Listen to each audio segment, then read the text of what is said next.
대구의 한 공원에서 황당한 상황이 발생했습니다. 남들 다 자는 새벽 3시에 한 50대 남성과 중학생들이 소리 없는 총격전을 벌였다고 합니다. 소리가 없는 이유는 이 50대 남성이 쏜 이 총 때문이라고 합니다. 대체 뭘 쏜 겁니까? 네, 이 50대 남성이요, 새총으로 바둑알을 날렸습니다. 새총으로? 네, 사건이 발생한 건 어제 새벽 3시쯤이었습니다. 대구 동구에 있는 한 공원이었는데 이 50대 남성은요, 공원 근처 원룸에 살고 있었다고 합니다.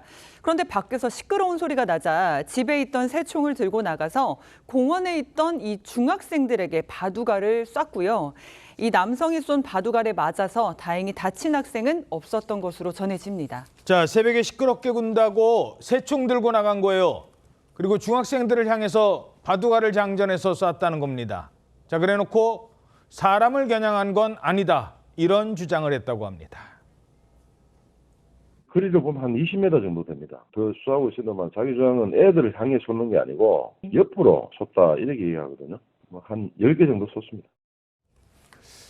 저런 새총을 갖고 있는 사람도 있었나요? 대체 왜 그런 겁니까? 일단 이 시끄러웠다라고 주장하는 것과 관련돼 있습니다. 경찰 조사 결과 당시 현장에 중학생 4명이 있었는데 일단 이 학생들끼리 다툼이 있었던 것은 아닌 것으로 전해지고 있습니다.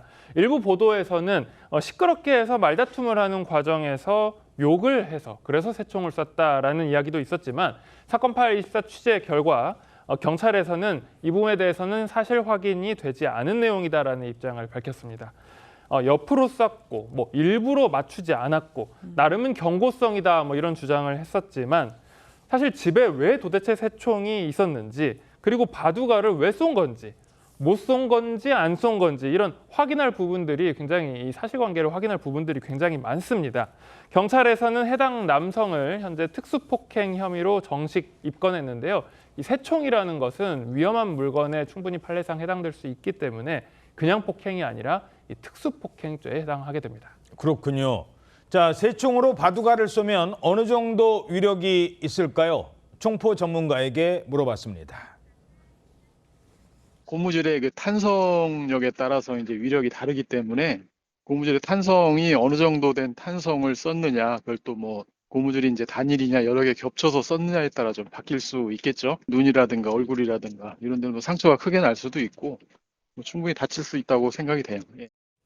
실제로 어느 정도나 위험한 거예요? 새총이 상당히 강력할 수 있는데요. 보통 농촌에서 새 쫓을 때 쓰는 그 간단한 구조의 새총도 쇠구슬을 장전하면 위력이 상상 초월이라고 합니다. 새총의 위력을 실험한 영상이 있는데 이제 영상을 보시면 새총으로 쇠구슬을 쏠 경우에 막 단단한 맥주병에 병목이 막 날아가고 10mm 두께의 강화 유리가 산산조각 나는 영상도 있습니다. 예. 그리고 또 알루미늄 맥주캔이 뚫리는 그런 장면도 나오는데 맥주캔도 뚫려요? 그렇습니다. 근데 그러한 맥주캔보다 충격 흡수력이 훨씬 더 좋은 두툼한 두께의 삶은 삼겹살이 있거든요. 예. 그러한 삶은 삼겹살도 5m 거리에서 새총으로 쇠구슬을 쏘면 뚫린다고 합니다.